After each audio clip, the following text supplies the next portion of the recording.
오늘 주시는 하나님의 말씀은 전도서 3장 1절에서 8절에 있는 말씀입니다. 우리 다 같이 일어서서 저와 여러분이 한 절씩 교독하시겠습니다. 범사에 기한이 있고 천하 만사가 다 때가 있나니 날 때가 있고 죽을 때가 있으며 심을 때가 있고 심은 것을 뽑을 때가 있으며 죽일 때가 있고 치료할 때가 있으며 헐 때가 있고 세울 때가 있으며 울 때가 있고 쓸 때가 있으며 슬퍼할 때가 있고 춤출 때가 있으며 돌을 던져버릴 때가 있고 돌을 거둘 때가 있으며 안을 때가 있고 아는 일을 멀리할 때가 있으며 찾을 때가 있고 잃을 때가 있으며 지킬 때가 있고 버릴 때가 있으며 찢을 때가 있고 꿰맬 때가 있으며 잠잠할 때가 있고 말할 때가 있으며 사랑할 때가 있고 미워할 때가 있으며 전쟁할 때가 있고 평화할 때가 있느니라. 아멘. 예, 자리에 앉아 주십시오. 이제 금년 한 해가 처음으로 가고 있습니다. 날씨가 추워지니까 연말이 됐다는 것이 더 실감이 나는 것 같습니다. 돌이켜 보면은 올해 한 해 정말 우리 사회에 또 개인적으로 여러 가지 많은 일들이 유난히 있었던 그런 해였던 것 같습니다. 돌이켜 보면은 우리 국가 사회적으로 지난 1년 동안 얼마나 참으로 아슬아슬하고 정말 조마조마한 일들이 많이 있었습니까? 지금 생각해 보면은 정말 돌이켜 보기도 정말 싫은 그런 굳은 일들이 정말 우리 사회를 아주 확 억누르는 우리가 그런 정말 지옥 같은 그런 세월을 보내왔다고 생각이 됩니다.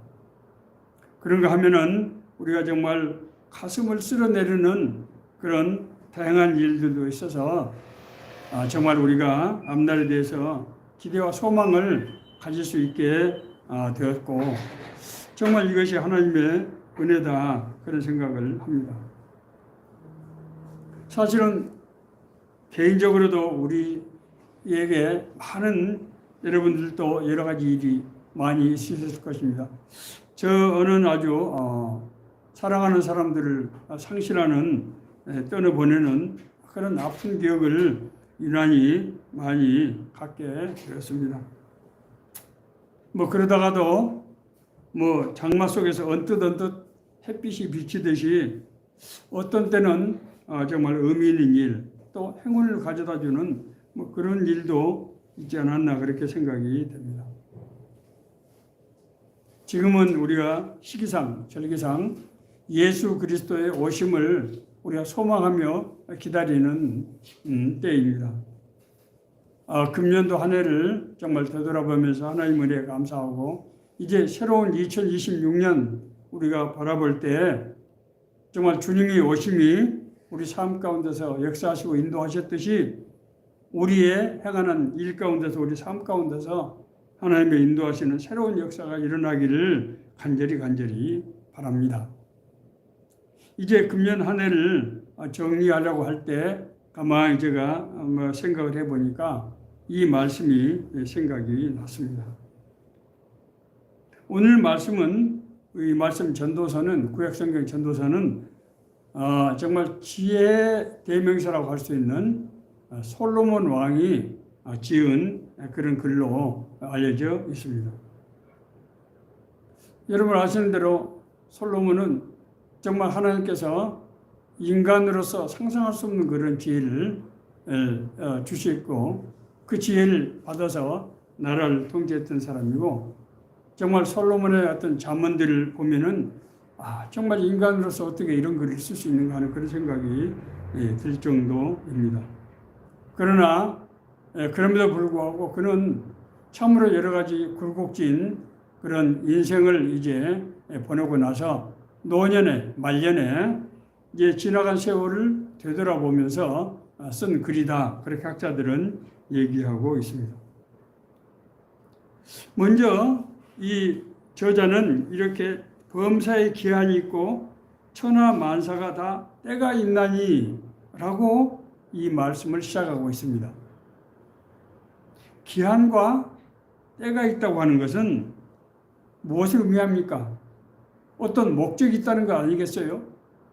어떤 역사에, 어떤 삶에 어떤 목적과 어떤 가치가, 추구해야 될 가치가 있다고 하는 것을 의미하는 것이죠. 만사에는 하나님의 목적, 하나님의 뜻이 있다고 하는 것입니다. 하나님께서 세상을 창조하시고 역사를 이루어 가시는데, 여러분, 제가 저는 그 동물의 왕국이라든지 자연 다큐 이런 프로그램을 굉장히 좋아하고, 유튜브에서도 그래서 그런 동물들이 뭐 새끼를 먹이는 얘기라든지 기른 얘기라든지 이런 것들을 이런 영상들을 많이 보는데 정말 볼 때마다 얼마나 마음이 따뜻해지는지 모릅니다. 하나님께서 모든 이제 역사를 이루어 가실 때 살아있는 모든 존재들을 보면 본능적으로 생존과 번영을 이제 반복해 가면서 역사가 이루어지는 것을 우리가 볼 수 있습니다. 그런데 어떻게 해서 그런 존재들이 살아가는가, 생존하고 번영하는가? 모든 존재는 보니까 서로 연결되어 있어요. 먹이사슬로 연결되어 있고 또 삶으로 서로 연결되어 있고, 그래서 우리가 보는 천지 만물이 각각이 아니고 하나의 어떤 체인 안에서 이렇게 돌아가고 있다고 하는 것을 우리가 보게 됩니다. 정말 놀라운 그런 질서고 정말 놀라운 그런 역학 구조가 아닌가 이렇게 생각이 됩니다. 모든 존재는 서로 연결되어서 상호 협력하고 때로는 경쟁하면서 생존과 번영을 이루어 간다고 하는 것입니다. 만물의 영장인 인간은 두말할 나이가 있겠습니까? 우리 삶에도 하나님의 뜻과 계획이 있다고 하는 것입니다. 그리고 하나님께서 그 길로 우리를 인도하신다는 거예요. 시편의 기자 시편 32편 8절은 이렇게 고백하고 있습니다. 내가 너의 갈 길을 가르쳐 보이고 널 주목하여 훈계하리로다. 하나님께서 이제 이 기자에게 너의 갈 길을, 이 다윗에게 주신 말씀입니다만 너의 갈 길을 내가 가르쳐 보이고 널 주목하여 내가 훈계하리로다. 우리의 삶을 하나님께서 주관하시고 인도하실 뿐만 아니라 우리를 하나님께서 이제 동행하시면서 우리를 훈련시키시고 연단시키신다고 하는 것입니다. 우리가 종종 삶의 여러 가지 일들이, 다양한 일들이 일어나죠. 지난 한 주 동안도 제 삶 가운데 여러 가지 일들이 일어났습니다. 이런 일들은 어느 한순간에 돌출적으로 일어난 것처럼 보이지만은 사실은 가만히 생각을 해보면은 모든 일에는 원인이 있고 그 각각의 요소들이 서로 결합되면서 일이 이루어지는 것을 우리가 볼 수 있습니다. 제가 이제 우리 교회에서 3종 기도를 합시다 해서 이제 제 스스로가 먼저 그 3종 기도를 좀 성실하게 하려고 애를 쓰는데, 새벽 기도는 이제 새벽에 가서 하루에 할 일들을 하나님 앞에 이제 내놓고 기도합니다. 이제 만도 저녁에 자기 전에 이제 잠자리에 누워서 때로는 뭐 좀 앉아서 하루를 이렇게 돌이켜 보면서 하루 지난 일을 생각해 보면 여러 가지 감사한 일도 많지만은 후회할 일도 많이 있습니다. 그런데 이런 일들이 보면은 한순간에 어떤 일이 일어난 것처럼 보이지만은 어떤 원인들과 요소들도 서로 연결되어 있다고 하는 그런 것을 많이 제가 느끼게 됩니다. 어떤 일이 우연히 이루어졌다거나 내 생각과 힘으로 했다고 생각되지만은 이렇게 되돌아보니까 그것이 서로 연결되는 그 연결고리, 그런 것들이 생각이 나오고 눈에 보이더란 말씀입니다. 우리 삶이 바로 이런 과정을 통해서 이루어지는구나 하는 것을 알게 됩니다. 하나님께서 우리를 하나님의 뜻과 계획 가운데서 인도하고 있다고 하는 저는 증거다 이렇게 생각합니다. 이런 생각을 하게 되면은 아무래도 우리 하나님 앞에서 조심스럽고 이제 마음을 좀 다잡는 그런 계기가 되곤 한다고 그렇게 느끼고 있습니다. 그렇기 때문에 우리는 삶에서 나타난 어떤 사건들, 그 사건들을 단편만 보고 일이 일비해서는 안 된다는 거예요. 어떤 사건이 갑자기 불쑥 튀어나온 게 아니고 어떤 과정으로 가는 과정이라고 하는 것입니다. 그러니까 우리에게 나타나는 모든 일들이 그 자체가 완성이라든지 끝이 아니고 과정이라고 하는 것을 우리가 이해할 때가 있습니다. 이해해야 된다고 하는 것입니다. 오늘 이제 이 전도서의 기자 솔로몬은 그렇게 얘기하고 있습니다. 날 때가 있고 죽을 때가 있다. 울 때가 있고 웃을 때가 있다. 찾을 때가 있고 잃을 때가 있다. 이게 무슨 얘기입니까? 우리가 날 때가 있으면은 그 나는 것이 소멸되는 그때가 있다는 거예요. 우리가 어떤 사람이 우리의 주변에 사랑하는 사람들이 이제 이 세상을 떠나갈 때 마음속에 여러 가지로 고통과 그 단절의 아픔이 사실 말할 수 없습니다. 그러나 사실은 우리가 냉정하게 돌이켜보면은 우리 부모님을 비롯해서 우리 선대 모든 분들이 단 한 사람도 예외 없이 세상에 나왔고 그리고 세상을 떠나갔다고 하는 것을 우리가 생각하게 됩니다. 그렇다고 하면은 생과 사는 어떤 역사의 순환 과정의 한 부분이구나. 그러면은 우리 이 세상에 오고 이 세상에서 떠나가면은 그 다음에는 뭐가 있을까요? 순환 과정이기 때문에 그래서 끝나는 것이 아니고 새로운 출생의 과정, 새로운 시작의 과정이 이어지게 될 것이라고 하는 것을 우리가 생각할 수 있게 됩니다. 우리에게 어떤 고통이 있다고 하는 것은 그 다음에 고통의 때가 아닌 우리의 기쁨의 때를 또 예비하는 것이라고도 할 수 있습니다. 우리에게 찾을 때가 있고 찾을 때가 있으면은 잃을 때가 있다고 하는 거예요. 그렇기 때문에 우리에게 어떤 일이 나타난 그 단편적인 현상 그것만 보고 일희일비하지 말라고 하는 것입니다. 우리가 이런 생각을 가지고 사물을 보면은 사물의 흐름을 우리가 느낄 수 있게 된다고 하는 것입니다. 우리 삶 가운데 나타나는 일들을 내 생각과 내 방법으로 했다고 생각이 됐는데 이런 관점에서 보니까 뭔가 보이지 않는 힘에 의해서 우리의 신앙적으로 하나님의 뜻과 계획 가운데서 진행되고 있구나 하는 것을 깨닫게 된다고 하는 것입니다. 나에게 어떤 일들이 때가 되면은 그 일을 마치게 되는 것을 보게 됩니다. 그런가 하면은 또 새로운 일들이 나에게 나타나는 것을 보게 된다고 하는 것입니다. 그것이 우리에게 기회든 재물이든 아니면 사람 관계의 인연이든 모든 것이 다 이런 생성과 진행과 소멸과 때로운 생성 이 주기를 반복해서 나가더라고 하는 것입니다. 어떤 구간에서는 어떤 일은 우리에게 기쁨과 소망을 주지만 어떤 일에서는 아픔과 고통을 주기도 한다고 하는 것입니다.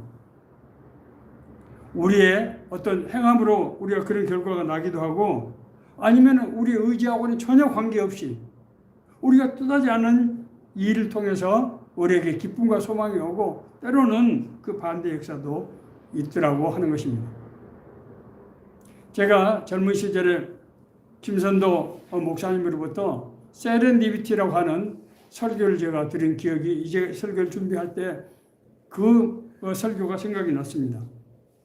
세렌디비티라는 이 단어는 사실은 쉽게 찾을 수 있는 단어가 아닌데 1700년대에 이 영국의 이 문필가였던 호레이스 월풀이라는 사람이 이 작가가 만든 단어입니다.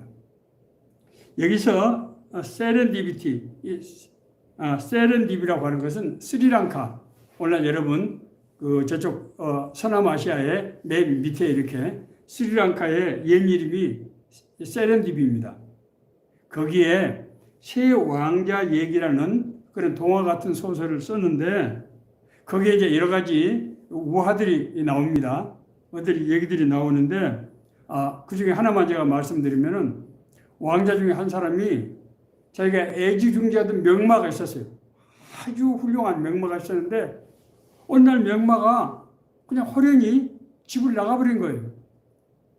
그래서 이 왕자가 그 말을 찾기 위해서 아주 이곳저곳으로 아주 수소문하고 돌아다녔지만 찾을 수가 없었어요. 그런데 한 두어 달쯤 있다가 그 말이 돌아왔는데 그 명마하고 똑같은 그런 말 두 마리가 같이 따라서 들어오게 됐다고 하는 것입니다. 한순간에 우리가 불행이라고 했던 것이 행운으로 이어지더란 얘기입니다. 우리나라에서도 그런 비슷한 일이 있었습니다.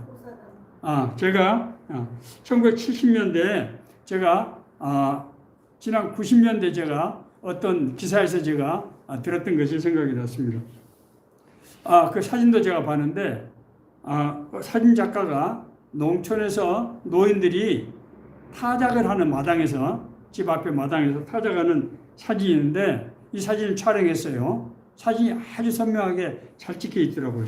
그런데 나중에 사진을 현상해 보니까 지구 위에 접시 같은 거로 구름이 굉장히 상당히 큰 구름이 동그랗게 있는 거예요. 이 사람은 그 사진 작가는 그걸 이제 이 자연 풍경 출품작으로 내놓은 것인데 그 구름 때문에 그 접시 같은 구름 때문에 사진을 망쳐버린 거예요. 그래서 이제 상을 받지 못하고 이제 탈락하게 됐습니다. 자, 그런데 그 사진을 봤던 사람들을 통해서 그 물체가 UFO를 닮았다. 그런 얘기들이 퍼졌어요. 그래서 이 작가가 미국 우주항공국에 이제 그 사진을 보내봤습니다. 그런데 미국 이 우주항공국에서 그것이 진짜 UFO라고 하는 것을 확인할 수 있어요. 그 사진을 정밀 분석해 본 결과 그것이 미확인 비행물체 UFO라고 하는 것을 확인하게 되고 그래서 실제로 UFO의 존재를 아주 명명백백하게 증거하는 그런 중요한 증거로 사용이 돼서 쉽게 말해서 대박이 났다. 그런 얘기를 기사를 제가 본 적이 있습니다. 그래서 삶에 대해서 우리에게 허락한 하나님께서 우리에게 주신 이 삶을 감사하게 생각하고 즐길 필요가 있다. 그렇게 이제 오늘 기자는 말씀을 하고 있습니다. 하나님께서 모든 것을 지으시되 때를 따라 아름답게 하셨으니 아름답게 하셨다는 거예요. 또 사람들에게는 영원을 사모하는 마음을 주셨느니라. 앞서 말씀드린 대로 천지 만물 모든 생물들이 있는데 그 모든 생물들이 다 먹고 살게 돼 있더란 말입니다. 여러분도 한번 그 자연 다큐 그 영상을 한번 보세요. 자세히 보시면요. 정말 모든 것이 서로 연결되어 있고 정말 우리가 생각할 때 정말 미물이라고 하는 그런 생물, 그런 동물들까지도 정말 본성적으로 자기 생존을 위해서 살아갈 수 있는 그런 능력을 타고 났더라고 하는 것입니다. 그리고 그런 모든 자연 환경이 그런 능력에 맞게 서로 먹고 살도록 그렇게 만들어져 있더라고 하는 것이에요. 이것은 뭘 의미합니까? 하나님께서 우리에게 주시는 이 기자가 아름답게 하셨다고 하는 정말 멋지고 아름답게 우리 존재, 이 피조 세계를 만들었다고 하는 것입니다. 그래서 하나님께서 우리에게 주시는 이 삶을 사모하는 마음으로 우리가 소중히 살아야 될 필요가 있다고 하는 것입니다. 그렇습니다. 때로는 우리에게 주어진 삶이 너무나 힘들고 어려운 일도 있지만은 우리가 이런 마음으로 삶을 본다고 하면은 우리가 세상에서 누리게 된 그 자체가 행운이고, 또 하나님께서 우리에게 영원한 세계를 주셔서 그 세계로 갈 수 있는 길을 열어주셨기 때문에 우리가 얼마든지 감사할 수 있게 된다고 하는 것입니다. 이 하나님께서 우리에게 영혼을 사모하는 마음을 주셨다고 하는 것은 무엇을 말합니까? 우리가 영혼 존재는 알 수가 없잖아요. 우리가 정말 유한적인 존재인 우리가 어떻게 영혼에 대해서 알 수 있습니까? 그런데 우리 마음속에 눈에 보이지 않는 하나님의 나라, 그리고 영혼에 대한 소망을 주셨다는 거예요. 이 영혼에 대한 소망을 이제 소설로 쓴 사람이, 그래서 대박이 난 사람이 있습니다. 누군가 하면은 여러분 잘 아시는 C.S. 루이스예요. C.S. 루이스는 영국 옥스퍼드 대학의 이제 교수인데, 이 사람은 동시에 소설가 또 평론가이기도 합니다. 이분이 나니아 연대기라는, 여러분 잘 아실 거예요. 그 소설을 썼는데 전 세계적으로 1억 2천만 부가 팔린 그런 책입니다. 이 나니아 연대기, 저는 책을 읽지는 못하고, 책이 7권으로 되어 있어서 책을 읽지는 못하고, 이 나니아 연대기에 대한 내용이 요약된 그 글만 좀 읽은 적이 있는데, 여기 보면은 주인공이 이제 수잔을 비롯한 친구들 3명이, 어린아이들이, 청소년들이 3명이 나옵니다. 그런데 어느 날 집에 장롱을 열어보니까 장롱 안에 어쩌다 보니까 그 안에 길이 있는 겁니다. 그래서 이 아이들이 장롱을 통해서 이제 영혼의 세계로 들어간. 그래서 그 세계가 왜요? 여러분 사자, 큰 사자가 이렇게 나오지 않습니까? 이 아슬란이라고 하는 영혼 세계로 들어가는 바로 통로라고 하는 그런 얘기입니다. 자, 오늘 이 전도서의 기자는 우리 인생에는 여러 가지 많은 일들이 일어나는데 그 일은 전부 연결이 돼 있고, 그래서 영혼으로 향하도록 돼 있다고 하는 거예요. 우리의 삶은 우리가 100년 미만에 되게 삶을 사는데, 이 삶은 여기서 단절이 된 것이 아니고 우리가 태어나기 전부터 어떤 계획에 의해서 어떤 형태로 존재하다가 지금 현생에 오게 되었고, 이 현생 이후에 영원한 세계로 나가는 그 과정, 그렇기 때문에 오늘날 우리가 눈앞에 보는 현실에만 너무 매이지 말고 우리가 긴 안목에서 인생을 보라고 하는 그런 얘기입니다. 지금은 우리가 한 해를 마감하고 새로운 한 해를 기다리는 때입니다. 나이가 많으신 분들은 내가 이제 나이가 많아서 인생에 별 이제 의미가 없는데 내년도가 무슨 의미가 있느냐, 아니면은 지금까지 내 인생이 그렇지 지금까지 이렇게 살아왔는데 내년이라고 뭐가 달라질 게 있으려고 이렇게 생각할 수 있지만은 그렇지 않다는 거예요. 우리 인생은 어떤 우리가 알지 못하는 어떤 그런 과정에 지금 연속선상에 있다고 하는 것입니다. 그래서 우리가 내년도에는 어떤 일들이 우리 앞에 전개될지 알 수 없는 것입니다. 우리가 내년도가 어떻게 될 것인가 라고 하는 것을 우리가 생각해 보려고 하면은 금년도에 나에게 어떤 일들이 있었는가, 그리고 그 일들은 어떤 요소로 어떤 원인으로 그것이 이루어지는가 하는 것을 우리가 생각해 보면은 우리가 어렴풋이나마 나에게 지금 어떤 일이 일어나고 있구나. 그래서 이 일이 내년에는 어떻게 발전되고 확장돼서 나갈 것인가 하는 것을 어린도 우리가 꿈을 꿀 수 있다고 하는 것입니다. 우리가 산다고 하는 것은 선택하는 것 아닙니까? 그렇잖아요. 우리가 아침에 출근할 때도 내가 지하철을 탈 것인가, 택시를 탈 것인가, 아니면 그냥 걸어갈 것인가 라는 것을 우리가 결정하게 되는 거죠. 산다고 하는 것은 선택하는 것입니다. 내가 지금까지 해오던 일이든 아니면 앞으로 하고 싶은 일이든 어쨌든 우리가 선택을 해야 우리 것이 되는 것이죠. 그래서 어떤 선택을 하느냐에 따라서 내 운명, 내 삶이 이제 좌우되는 것이죠. 여기서 절대로 잊어서는 안 될 것은 우리는 구원받고 거듭난 사람으로서 하나님께서 우리 삶의 주관자가 되시고 인도자가 되신다고 하는 것을 우리가 결코 잊어서는 안 된다는 거예요. 그렇다고 하면은 우리가 우리 삶을 이제 내년도 삶을 우리가 생각을 하고 또 소망을 할 때 뭘 어떻게 해야 됩니까?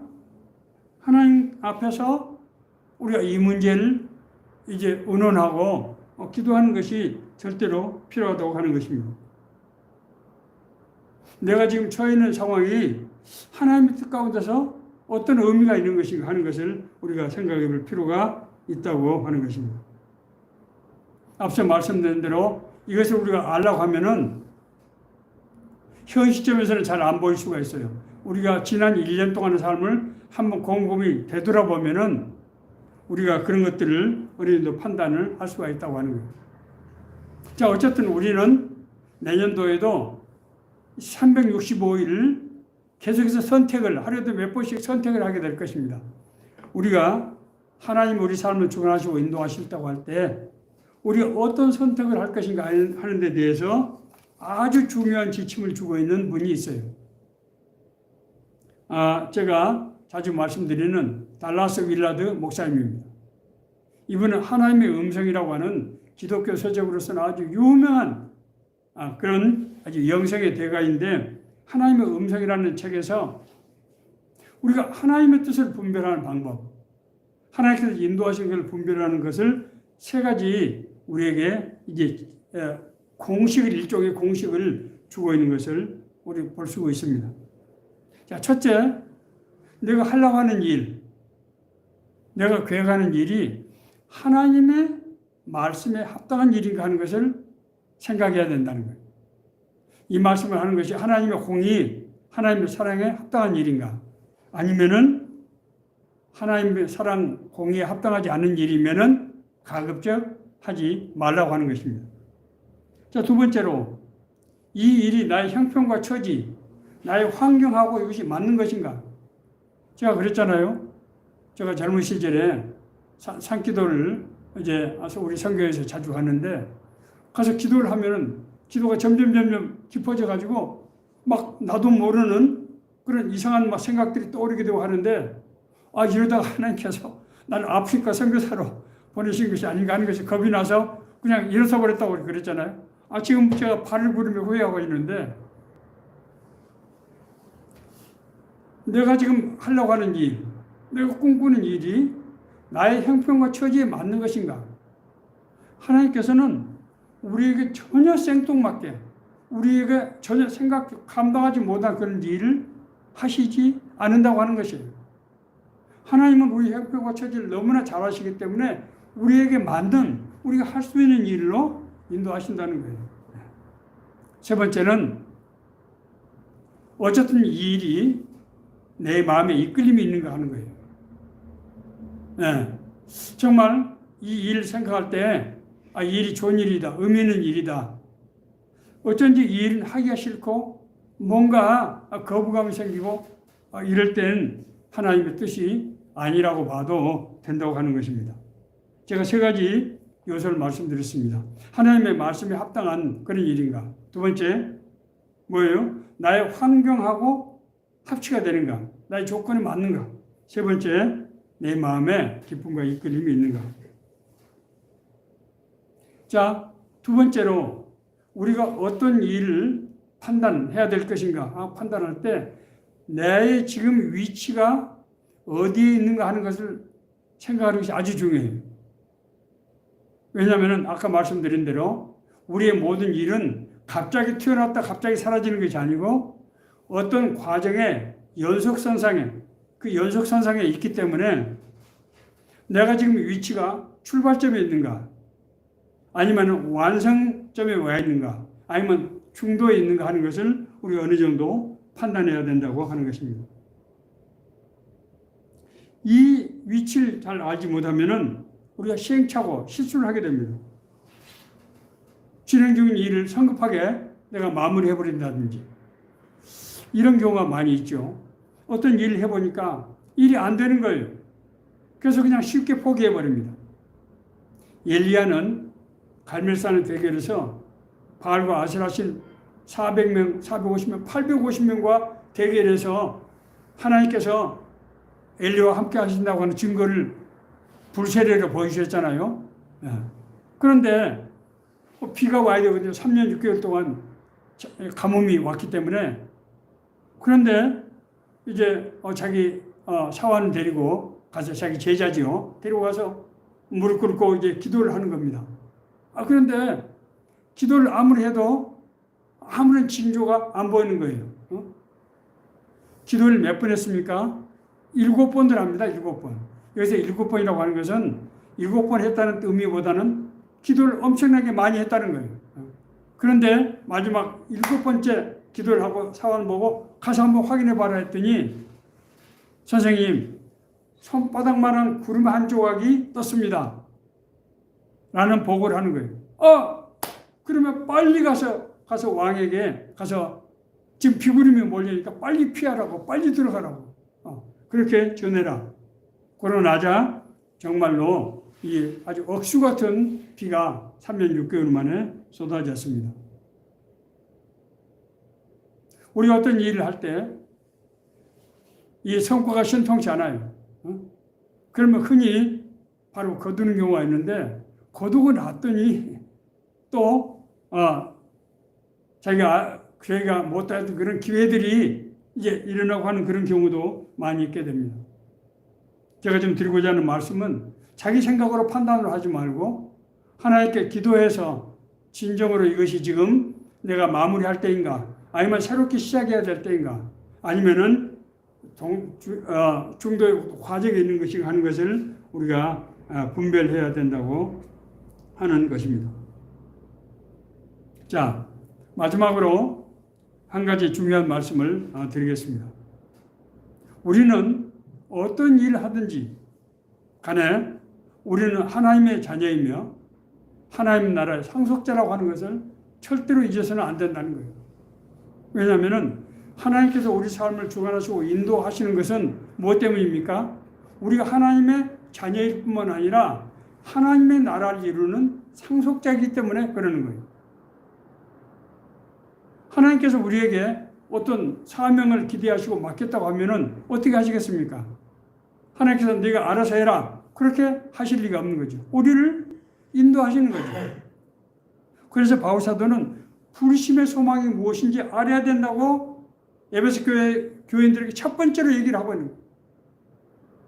하나님이 우리 삶의 주관자가 인도자가 되시는데, 하나님께서 너희들이 기도할 것은 너희들 마음의 문, 영안이 열려서 하나님의 불심의 소망이 무엇인지를 알려달라고 기도해라. 그거예요. 자, 두 번째로 네 자신의 존재가 어떤 존재인지를 알아야 된다. 그것을 깨닫게 해달라고 기도하는 거예요. 예수님께서는 우리를 뭐라고 얘기하십니까? 너희는 세상의 소금이고 빛이다. 이 말은 무슨 말입니까? 우리가 세상의 소금과 빛의 직분을 감당할 때 하나님의 뜻과 계획이 이루어질 뿐만 아니라 우리가 그것을 가장 잘할 수 있는 최고의 상태가 된다고 하는 것이에요. 우리가 세상의 소금과 빛이라고 하는 것, 소금은 자기 자신을 녹여서 세상을 이롭게 하는 거예요. 이웃사랑이 바로 이걸 말하는 것입니다. 그래서 세상 사람들은 모든 일이 그 일이 나한테 얼마나 유리한가, 내가 사람을 사귀면 내가 얼마나 도움을 받을 수 있는가, 이용할 수 있는가, 이렇게 생각하지만은 하나님의 사람들이 그렇게 해서는 안 된다는 거예요. 내가 저 사람한테 얼마나 도움이 되는 것인가, 나의 유익이 아니고 내가 저 사람에게, 우리 사회에 얼마나 유익이 되는 것인가, 이걸 생각하라는 거예요. 이것이 소금의 역할이에요. 소금은 여러 가지 요소들을 소금의 짠맛을 통해서 결합시켜서 일이 이루어지게 하는 거예요. 내가 하는 역할을 통해서 어떤 사회적인 일이, 어떤 좋은 일이 이루어지도록 하는 그런 일이 돼야 된다고 하는 것입니다. 그래야 성령께서 우리에게 역사한다는 거예요. 두 번째는 빛이에요. 빛은 무엇에 반대입니까? 어둠에 반대입니다.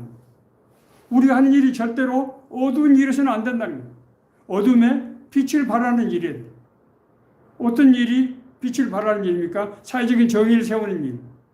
우리가 진실과 진리를 세우는 일. 그렇지 않습니까? 생명을 우리가 세우는 일. 이런 것이 빛이죠. 복음이 죄 가운데 있는 사람들을 하나님 앞으로 인도하고 정말 하나님의 뜻과 계획 가운데 살게 하는 그런 놀라운 이제 빛의 능력이죠. 그렇기 때문에 다른 사람의 실패, 다른 사람의 잘못, 다른 사람의 불이라든지 악행이라든지 그런 것이 나의 삶의 악이나 불이나 그런 잘못된 일로 연결돼서는 그렇게 안 된다는 거예요. 이 말은 무슨 말입니까? 남이 그렇게 한다고 해서 우리도 따라서 해서는 안 된다. 세상 사람이 하는 일을 따라서 해서는 안 된다는 거예요. 어떤 사람이 나한테 서운하겠어요. 나한테 손해를 끼치고 나한테 악을 행했어요. 그러나 성경은 그 일 때문에 네가 악을 품고 똑같이 되지 말라는 거예요. 똑같이 되지 말라는 거예요. 그 사람의 악은 그 사람의 문제입니다. 그 사람의 문제는 하나님께서 그 사람을 징벌하시든지 책망을 하시든지 하실 거예요. 그 일 때문에 우리가 덩달아 똑같이 악을 행하는 사람에 대해서 하나님 앞에서 악을 행하게 되는 이런 어리석은 일을 절대로 해서는 안 된다는 거예요. 다윗은 사울 왕이 자기를 집요하게 죽이려고 했음에도 불구하고 다윗은 어떻게 했습니까? 2번씩이나 사울 왕을 죽일 수 있는 기회를 살려줬어요. 왜냐하면 사울이 한 악이 자기를 악행으로 이어지는 것을 막기 위해서 하는 것입니다.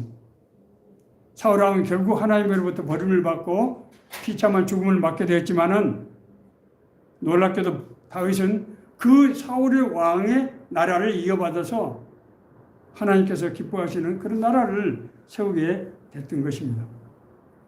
마지막으로 우리가 절대 기억해야 될 것은 모이기를 패하는 그런 어리석음을 보면서는 안 된다고 하는 것입니다. 진실로 다시 너희에게 이르노니 너희 중에 2사람이 땅에서 합심하여 무엇이든지 구하면 하늘에 계신 내 아버지께서 그들을 위하여 이루게 하시리라. 2사람이 구하면은 그 기도를 들으신다는 거예요. 2-3사람이 내 이름으로 모인 곳에는 나도 그들 중에 있느니라. 우리는 사람들이 모이면 이익이 되는 것, 나에게 도움이 되는 것을 생각하지만은 우리가 하나님 앞에 나오는 것은 하나님을 만나는 것입니다. 예배는 하나님을 만나는 의식이에요. 우리도 모르게 하나님의 은혜가 우리에게 임하게 되는 것입니다. 지금은 죄악이 관영한 세상입니다. 많은 사람들이 심지어 성도들도 교회를 떠나고 아니면은 믿음에서 지키지 못하고 돌아서는 이런 정말 일들이 일어나고 있습니다. 이럴 때일수록 모이기를 피하는 그런 어리석음을 보면서는 안 된다고 하는 것입니다. 말씀을 마칩니다. 지금은 2025년도를 우리가 정리하는 마지막 이제 시기입니다.